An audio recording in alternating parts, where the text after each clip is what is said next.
नमस्कार, मैं हीरालाल फिर एक बार आपके बीच में।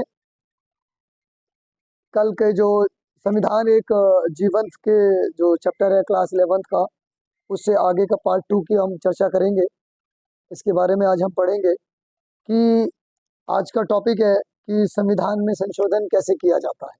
संविधान, हम सब जैसा कि जानते हैं सभी कि संविधान ही कानून बनाता है, संसद ही कानून बनाती है।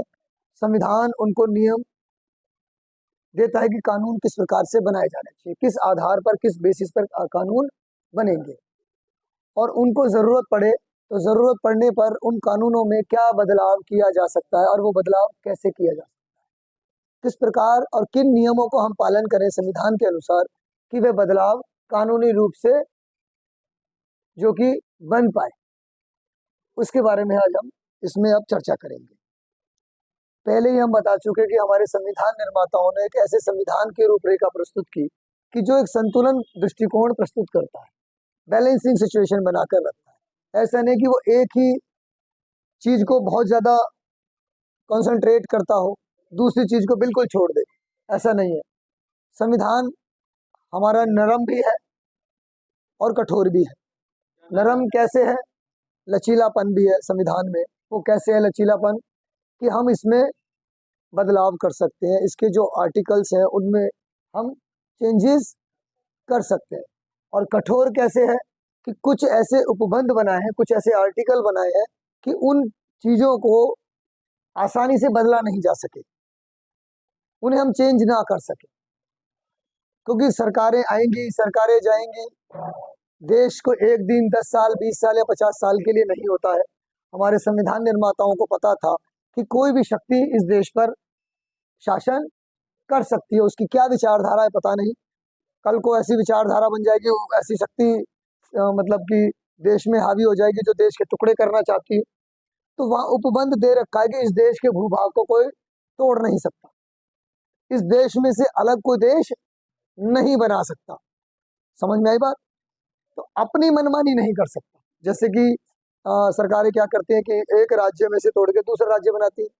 तो ये इतना आसान काम नहीं है। इसको थोड़ा, इस प्रक्रिया को कठिन बनाया कि भी राज्य का आकार है, इस राज्य मतलब महाराष्ट्र है, गुजरात है, अभी पीछे बिहार में से झारखंड हटा और उत्तराखंड बना उत्तर प्रदेश में से। तो अगर राज्य को अपना बढ़ाना है, केंद्र सरकार के हाथ में कि किसी राज्य का क्षेत्रफल बढ़ाना है या किसी राज्य का क्षेत्रफल कम करना है, तो ये राज्य के पास, तो इसको मुश्किल बनाए।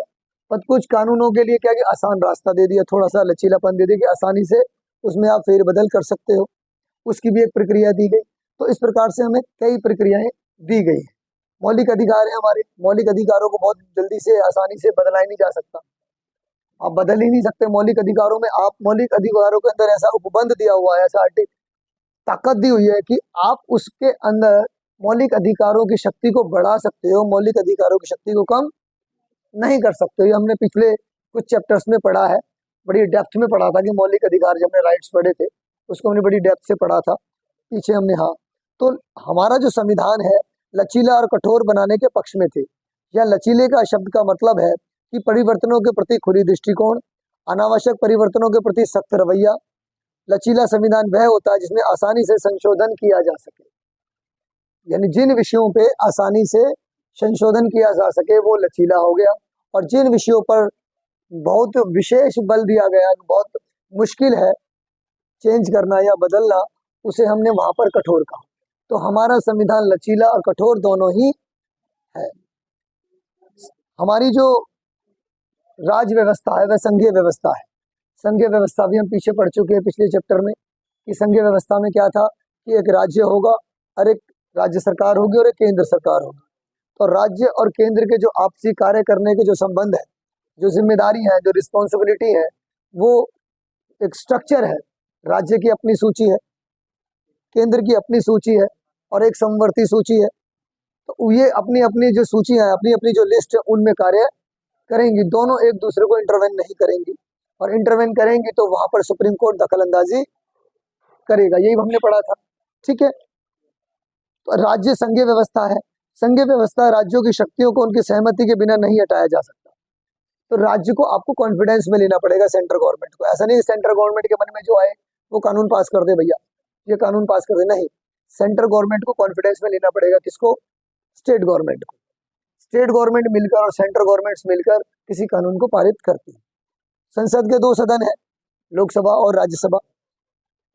कुछ कानूनों को हम लोकसभा में पास कर देते हैं, उसके बाद वो राज्यसभा में जाता है, और राज्यसभा के बाद जाने के बाद दोनों में पास हो गया और वह राष्ट्रपति के पास साइन होगा।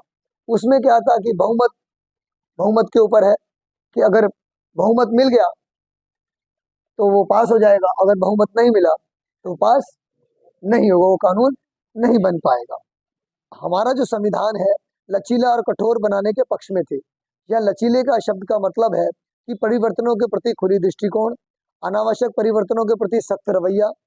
लचीला संविधान वह होता है जिसमें आसानी से संशोधन किया जा सके, यानी जिन विषयों पे आसानी से संशोधन किया जा सके वो लचीला हो गया, और जिन विषयों पर बहुत विशेष बल दिया गया, बहुत मुश्किल है चेंज करना या बदलना, उसे हमने वहां पर कठोर कहा। तो हमारा संविधान लचीला और कठोर दोनों ही है। राज्य व्यवस्था है वह संघीय व्यवस्था है। संघीय व्यवस्था भी हम पीछे पढ़ चुके हैं पिछले चैप्टर में कि संघीय व्यवस्था में क्या था कि एक राज्य होगा और एक राज्य सरकार होगी और एक केंद्र सरकार होगी। तो राज्य और केंद्र के जो आपसी कार्य करने के जो संबंध है, जो जिम्मेदारी है, जो रिस्पॉन्सिबिलिटी है, वो एक स्ट्रक्चर है। राज्य की अपनी सूची है, केंद्र की अपनी सूची है और एक समवर्ती सूची है।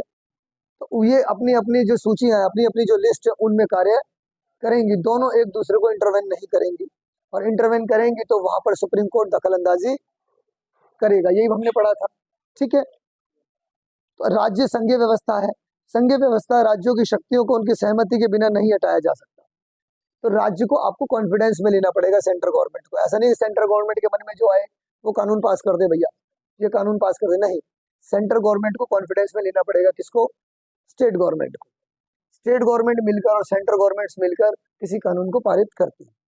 संसद के 2 सदन है, लोकसभा और राज्यसभा।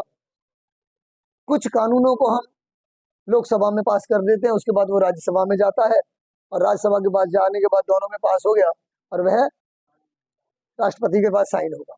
उसमें क्या था कि बहुमत के ऊपर है कि अगर बहुमत मिल गया तो वो पास हो जाएगा, अगर बहुमत नहीं मिला तो पास नहीं होगा, वो कानून नहीं बन पाएगा। संविधान में ऐसे कई अनुच्छेद है जिनमें संसद सामान्य कानून बनाकर संशोधन कर सकती है। ऐसे कई मसलों में विशेष प्रक्रिया अपनाने की जरूरत नहीं होती है। इस प्रकार के संशोधनों में सामान्य कानून में कोई अंतर नहीं होता।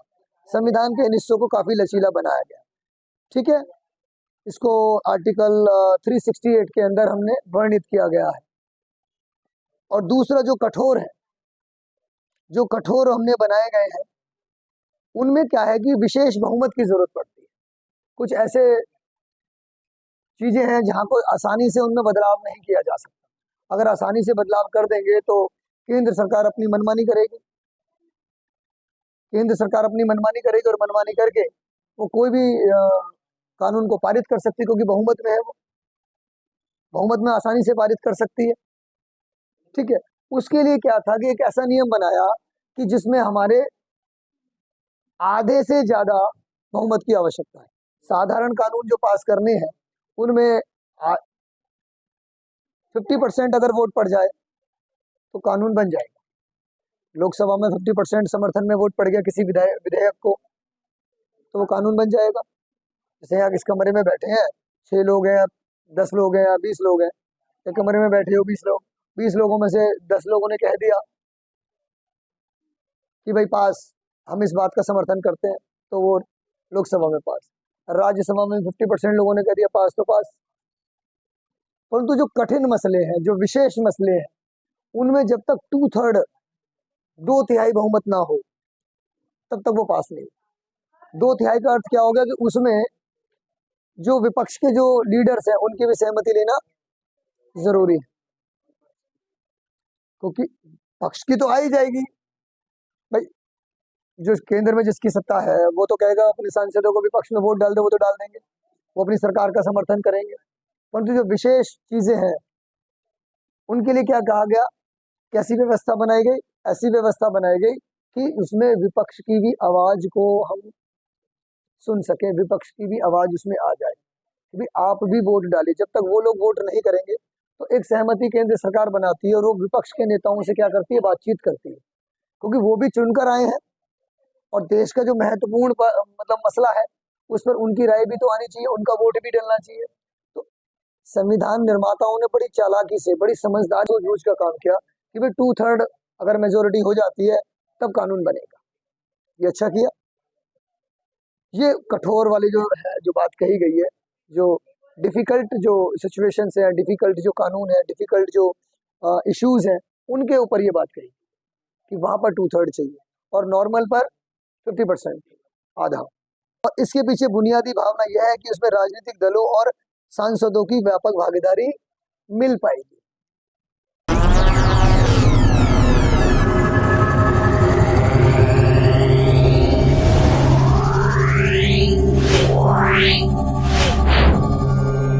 Wow.